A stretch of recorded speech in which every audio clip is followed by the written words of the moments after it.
بسم الله الرحمن الرحيم الحمد لله رب العالمين والعاقبة للمتقين والصلاة والسلام على أشرف الأنبياء والمرسلين نبينا ومولانا محمد صلى الله عليه وسلم وعلى آله وأصحابه أجمعين نشهد أن لا إله إلا الله ونشهد أن محمدا عبده ورسوله أما بعد السلام عليكم ورحمة الله تعالى وبركاته. Dear respected ulama, elders, respected uncles and aunties and children and brothers, we greet you with the peace and the blessings of peace and the message of hope. May peace and blessings be upon all of you. Assalamu alaikum wa rahmatullahi ta'ala wa barakatuh. May Allah Ta'ala accept us. May Allah Ta'ala accept our salah in the masjid. And we thank Allah Subhanahu wa Ta'ala for allowing us to make salah in the masjid. And we also thank Allah Subhanahu wa Ta'ala for allowing us to be in such a gathering where we are here for the purpose of remembering Allah. Where Allah Subhanahu wa Ta'ala promises that He will send His sakina, His tranquility upon us. And He will also send His angels upon us. Those angels which are looking for gatherings which are remembering Allah Subhanahu wa Ta'ala. And there are different types of angels. Those angels that will be making dua for us, for forgiveness, for mercy. And those special angels that will be waiting for us to make dua to Allah Subhanahu wa Ta'ala, and they will say Ameen whenever we make dua. And then Allah will readily accept our du'as, inshallah. So we take this opportunity to make dua to Allah Subhanahu wa Ta'ala. We are in a gathering which brings us closer to Allah Subhanahu wa Ta'ala, so we can ask Allah Subhanahu wa Ta'ala whatever we want. Allah Subhanahu wa Ta'ala says in the Quran, in Surah Baqarah, in the beginning, Alif Lam Mim. Alif Lam Mim is the huruf muqatta'at, means the separate letters. The benefit of these letters is that Allah Subhanahu wa Ta'ala is trying to tell us that as much as you know, Allah Subhanahu wa Ta'ala knows more. Allah's qualities are perfect. Allah Subhanahu wa Ta'ala has a benefit and has a meaning behind the Quran because He does nothing in vain. But we truly don't know the meaning. Another benefit of these letters is that when we recite them, we get reward. Prophet Muhammad ﷺ mentioned to us that for every letter that we recite in the Quran, we get 10 hasanat. And he mentioned further on that Alif is 10 hasanat, Lam 10 hasanat, Mim another 10 hasanat. So there's many rewards for us in reading the Quran. He Subhanahu wa Ta'ala carries on by saying, ذَلِكَ الْكِتَابُ لَا رَيْبَ فِيهِ. That is a book which has no doubt in it. Referring to the Holy Quran. So the Holy Quran is a book which has no doubt. Allah Subhanahu wa Ta'ala is very confident in His book. And He says, هُدًى لِلْمُتَّقِينَ. That this book, the Holy Quran, the word of Allah Subhanahu wa Ta'ala is a hudan, is a guide. For who? For who is the Quran a guide? Some of the qualities or the blessings or the gifts of Allah Subhanahu wa Ta'ala are for everybody.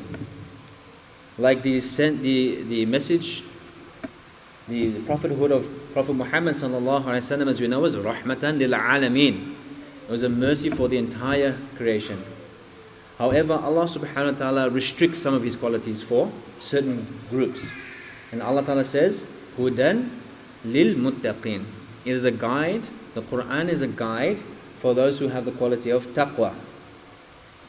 So if Allah Subhanahu wa Ta'ala is restricting His guidance to those who have taqwa, and He goes into a lot of detail about the qualities of those people, which maybe we can get into another time.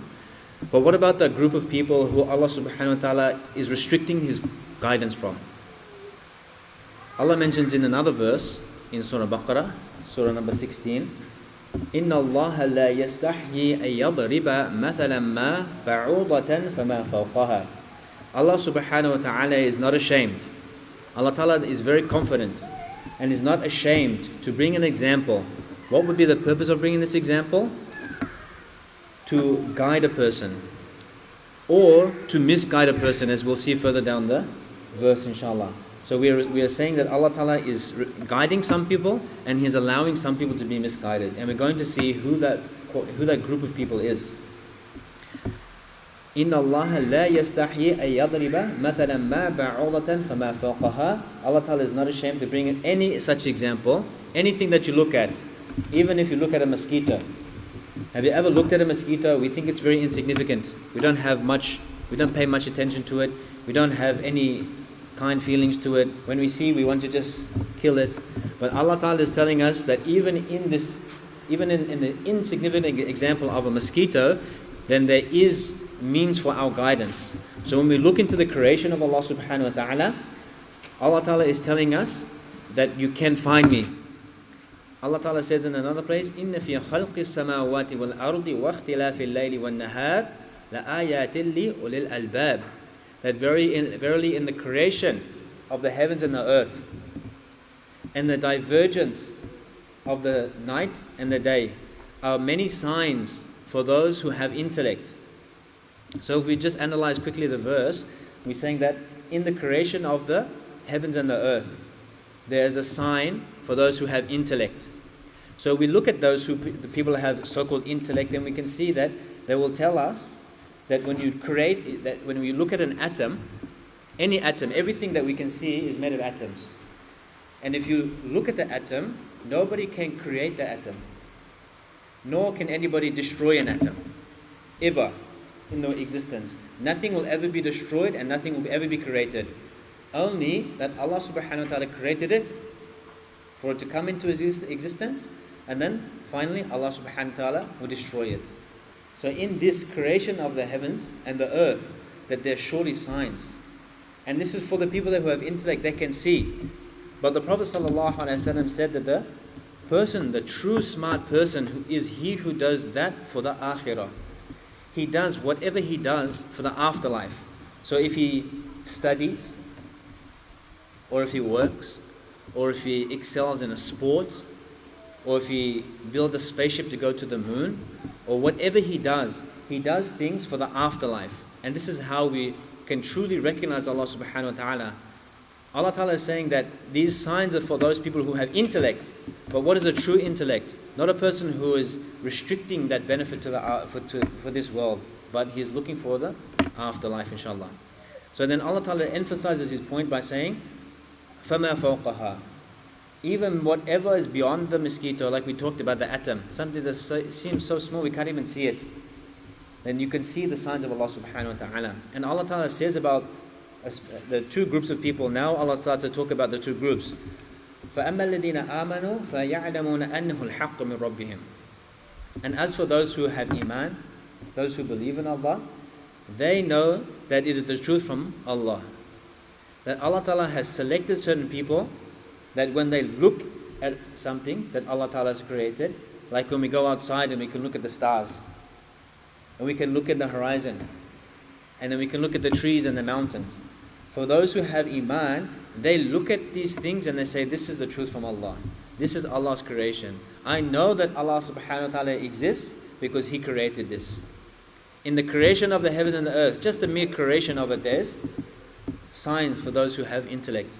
And it is important for us as parents and as children that we recognize that Allah Ta'ala created everything. And this is something that we should be reminding each other of regularly.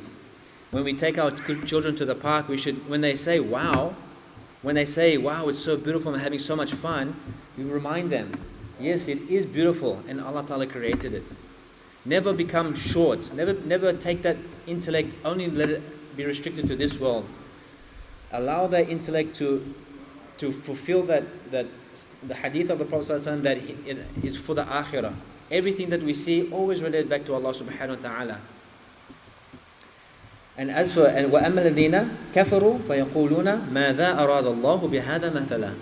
And Allah Subhanahu wa Ta'ala talks about those who do not have iman, they have disbelief in their heart. So what they say when they see these things is, what would Allah Ta'ala intend with an example like this? If I see a tree, it doesn't remind me of Allah. If I see a mosquito, I just want to kill it. Why would Allah Ta'ala create a mosquito to annoy me? This is what the disbelievers say. Yeah, it's an atom, but okay, but science is so advanced and we will eventually figure out why this and why that. They don't attach anything but to Allah. And this can be a downfall of anybody, because Iman is a gift. And if we don't nurture that gift of Iman, then it can diminish. And people, it's a known fact that people can leave the religion. Once upon a time, a practicing Muslim, praying his 5 times salah, he's fearing, he has taqwa of Allah subhanahu wa ta'ala, he's making sure on time he's praying, he's always clean, and then later on you see he doesn't have Iman. May Allah ta'ala protect us from that. So we need to exercise this. It's something that we need to have a lot of appreciation for. That's why we thank Allah subhanahu wa ta'ala. And we praise Allah subhanahu wa ta'ala for giving us the best gift, and that gift of Iman. And Allah ta'ala is teaching us what we should do, how we should think. When we look at the creation, we should always attribute back to Allah subhanahu wa ta'ala. And now just to clarify the point, Allah subhanahu wa ta'ala says, يُضِلُّ بِهِ كَثِيرًا وَيَهْدِي بِهِ كَثِيرًا. Sometimes Allah subhanahu wa ta'ala misguides people with these examples. And sometimes Allah subhanahu wa ta'ala guides people with these examples. وَمَا يُضِلُّ بِهِ إِلَّا الْفَاسِقِينَ. And He does not misguide anybody. Allah subhanahu wa ta'ala will never misguide anybody. It is the promise of Allah subhanahu wa ta'ala, except for a person who falls into this category, which Allah is going to explain. He refers to, he uses the word al-fasiqeen as a fasiq. Often we know it as an open sinner. Alladhina. Well, alladhina means what?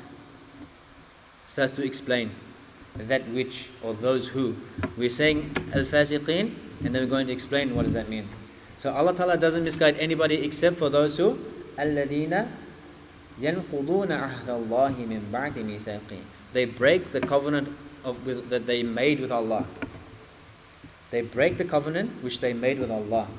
What is a covenant? It's like a promise. When you make a promise, and we're making promise to Allah subhanahu wa ta'ala every day when we say ashhadu an la ilaha illallah wa ashhadu anna Muhammadan Rasulullah. This is the promise that we're making to Allah.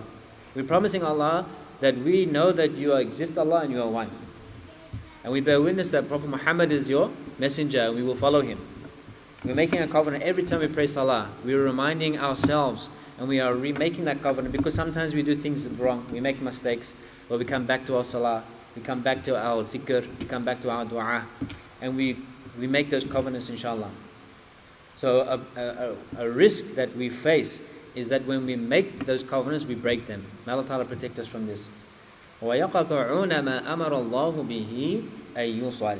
And they break or sever that which Allah subhanahu wa ta'ala has commanded, أَن يُوصَلَ, to be joined. So it's meaning, in a general sense, they're breaking the commands of Allah subhanahu wa ta'ala. But I mean, we use the word of fasiq, sort of like an open sinner. So it's in an extreme case.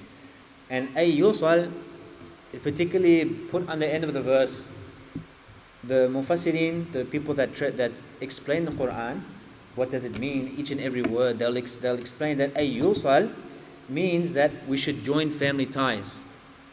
In particular, out of all the things that Allah subhanahu wa ta'ala is commanding us to do, we should join family ties. We should always be connected.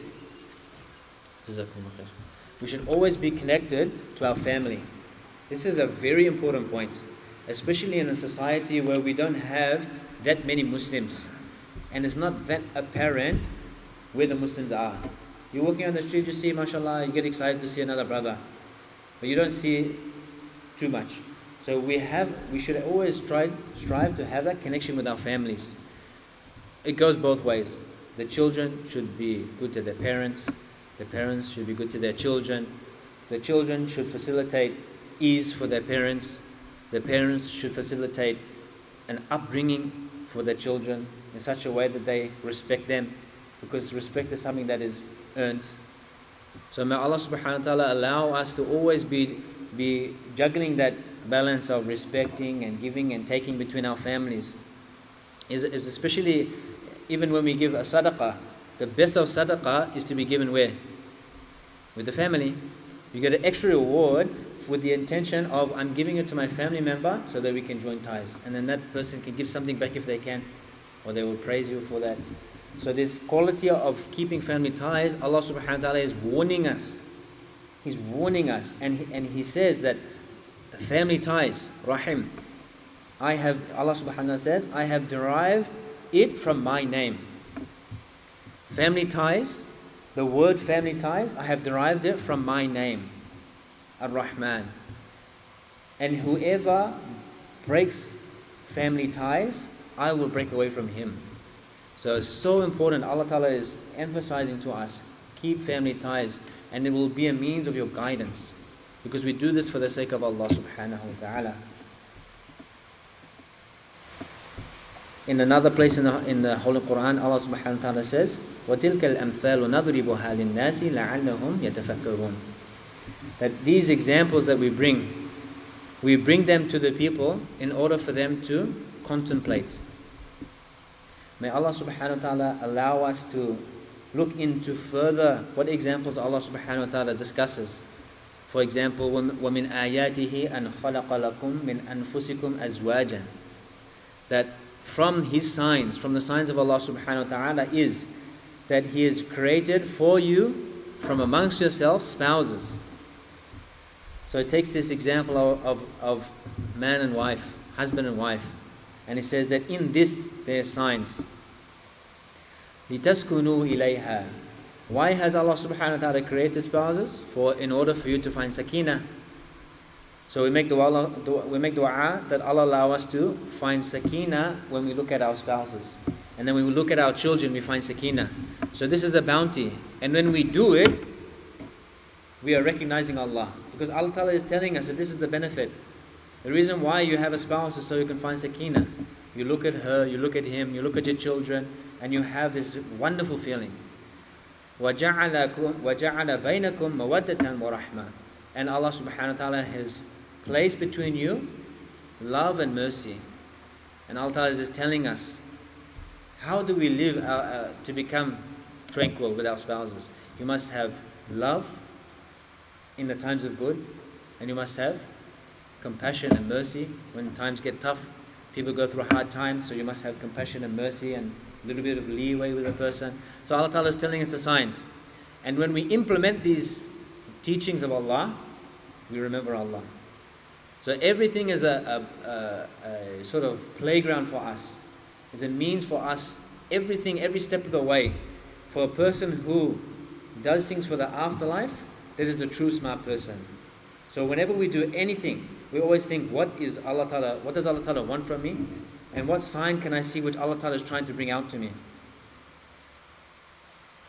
May Allah subhanahu wa ta'ala make it easy for us to see these signs. May Allah Ta'ala not make us of those who break the covenant after making it, and not make us of those who don't fulfill His commands, in particular to join family ties. May Allah subhanahu wa ta'ala make us of those who has exclusively given His guidance to, and that is the people of taqwa. May Allah ta'ala give us taqwa, may Allah give us the qualities of taqwa, and allow us to continuously strive towards that. Subhanaka Allahumma wa bihamdika ashhadu an la ilaha illa anta astaghfiruka wa atubu ilayk. Jazakumullahu khairan.